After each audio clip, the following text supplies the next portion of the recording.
안녕하십니까. 압구정필 성형외과 김인권입니다.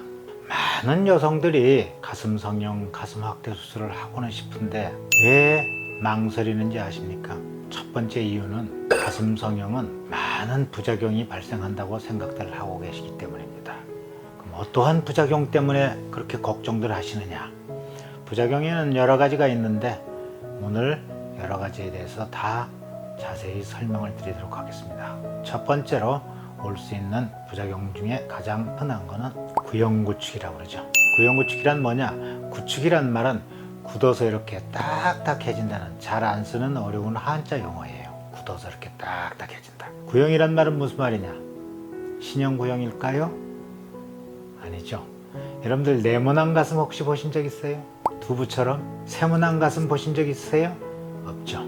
가슴은 크고 작고는 있어도 누구 가슴이든지 다 둥근 모양입니다. 그러니까 둥근 상태로 가슴이 이렇게 나무처럼 딱딱해진다는 뜻입니다. 이렇게 한번 만져보시겠습니까? 딱딱해요? 말랑말랑하지요? 구형구축이 온 가슴은요, 이렇게 나무처럼 딱딱해집니다. 가슴이 나무처럼 딱딱해져도 되겠습니까? 안 되겠죠. 그렇다면 그 원인이 어디 있느냐? 우리가 그 원인을 알면 참 좋을 겁니다. 원인을 알면 원인을 피하거나 원인을 제거하면 되지 않겠습니까? 그런데 아쉽게도 구형구축의 원인이 이것이다 라고 딱 하나로 정해진 게 없습니다. 아직까지 확실히 밝혀져 있지 않다고 봐도 돼요. 따라서 구형구축 원인에 대한 학설이 여러 가지가 있는데 그 여러 가지 학설 중에서 첫 번째로 뭐가 있느냐? 구형구축은 보형물하고 내 체질하고 맞지가 않아서 구형구축이 오지 않느냐 하는 학설이 있습니다. 여러분들 구형구축이면 보형물이 딱딱해지는 걸로 알고 계세요? No. 구형구축이 와도요, 보형물은 처음 집어넣을 때나 마찬가지로 말랑말랑한 상태 그대로 있습니다. 그럼 뭐가 딱딱해지느냐? 주위에 있는 내 살이 딱딱해지는 것입니다.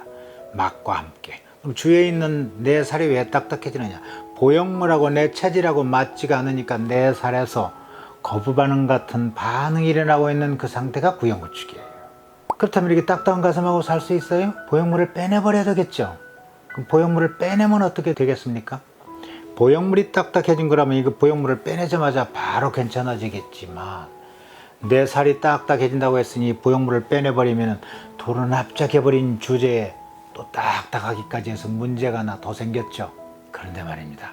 보형물을 빼내고 나서 얼마 지나지 않아도 언제 이렇게 딱딱했던가 하고 믿기지 않을 정도로 신기하게 수술 전 상태대로 다시 똑같이 돌아갑니다.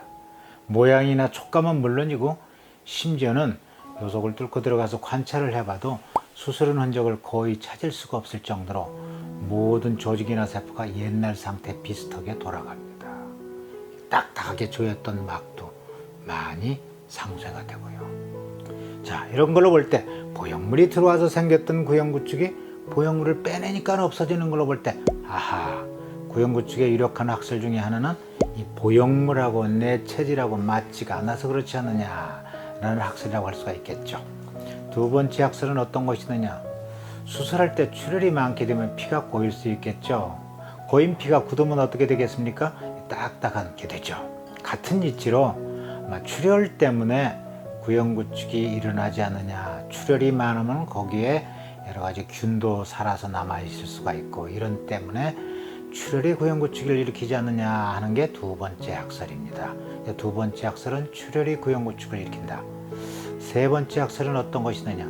수술할 때 유방조직에 손상이 많으면 많을수록 구형구축의 확률이 엄청 증가한다고 보고가 되어 있습니다.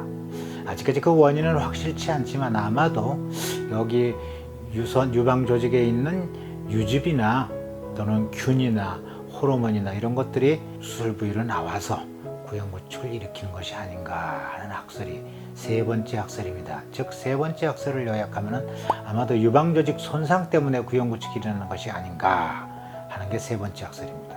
그 외에 네 번째 학설로서는 외부나 내부에서 어떤 균이 침입을 해서 이물 반응이나 염증 반응을 일으키기 때문에 구형구축이 일어나는 것이 아닌가 하는 게 네 번째 학설입니다. 그런데 말입니다. 네 가지 학설 중에 약곡가슴 성형술은 두 번째, 세 번째 학설하고는 아무런 상관이 없습니다. 왜냐? 뭐냐고요? 배꼽 가슴 성형은 출혈이 거의 없어요. 출혈이 거의 없다는 말은 출혈이 있어봤자 서너 방울 이상 안 나온다는 뜻이에요. 수술하는 내내. 그런데 말입니다. 겨드랑이나 유륜이나 밑선으로 하는 경우에는 출혈이 많게 되면 피주머니를 반드시 차야 된다고 그러죠. 겨드랑이나 유륜이나 밑선으로 수술할 경우에 출혈이 많게 되면 수술이 끝날 즈음에 양옆에 생사를 찍고 이런 관을 삽입해서 피주머니를 차야 됩니다. 그런데 우리 배꼽 가슴 성형술은 출혈이 거의 없기 때문에 피주머니 찰 이유가 하나도 없죠. 전혀 차지 않습니다.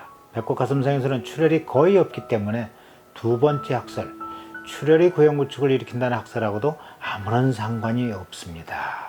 또한 세 번째 학설, 유방조직 손상 때문에 구형구축이 온다. 배꼽 가슴 성형술은 유방조직 손상과는 아무런 상관이 없어요. 배꼽 언저리에서요, 복부 피하 지방을 통해서 바로 근육 뒤에 보형물을 삽입하는 수술이기 때문에 유방조직 손상과는 아무런 상관이 없습니다. 따라서 두 번째 학설, 세 번째 학설은 우리 배꼽 가슴 성형술하고는 아무런 상관이 없어요. 그 외에 배꼽 가슴 성형술은 주로 인체에 안전하고 유익하기까지 한 식염수 보형물을 사용하고 있습니다. 그래서 배꼽 가슴 성형술은 겨드랑이나 유륜이나 밑선으로 하는 코젤을 이용해서 하는 수술보다 훨씬 더 구형구축 확률이 낮지 않은가 하는 것은 제 연구 결과입니다. 왜냐? 코젤은 수술한 뒤에 시간이 지날수록 구형구축 확률이 줄어들지 않고 계속 나타날 수가 있습니다. 왜냐? 코젤 보형물 안에 있는 실리콘 젤이 미세하게 밖으로 나오거나 또는 어느 세월이 지나면은 터져 나와서 주위 조직하고 계속 반응을 할 게 아니겠습니까? 실리콘 젤은 이물질입니다. 바로 이 이물질하고 내 살 조직하고 계속 반응을 하게 되면 구형구축을 일으킬 수가 있기 때문에 코젤은 수술한 뒤에 바로 괜찮다고 해서 구형구축을 안심할 수가 없습니다. 세월이 오래 가면 갈수록 구형구축 확률이 계속 있을 수가 있어요. 하지만 식염수 보형물은요, 수술하고서 짧으면 3개월, 길면 6개월 이내에 구형구축이 안 일어나면 앞으로도 영원히 일어나지 않습니다. 왜냐? 식염수 보형물은 이 주머니하고 내 체질하고만 반응을 하는 것이지 식염수 자체가 우리 인체하고 반응할 이유가 전혀 없거든요. 인체에 안전한 것이기 때문에. 따라서 생리식염수 보형물로 수술을 하게 되면 적어도 아무리 늦어도 6개월 이내에 구형구축이 안 일어나면 완전히 구형구축에서 해방이 되고 앞으로도 구형구축에 대한 염려를 전혀 안 하셔도 됩니다. 이런 까닭으로 배꼽 가슴 성형수술 하시는 분들 식염수를 이용해서 하시게 되면 구형구축 확률이 1%도 안 돼요. 그래서 배꼽으로 가슴 확대 수술하시는 분들은 구형구축 염려를 안 하셔도 되겠습니다. 충분히 이해가 되셨나요? 되셨으면 웃어주시기 바랍니다.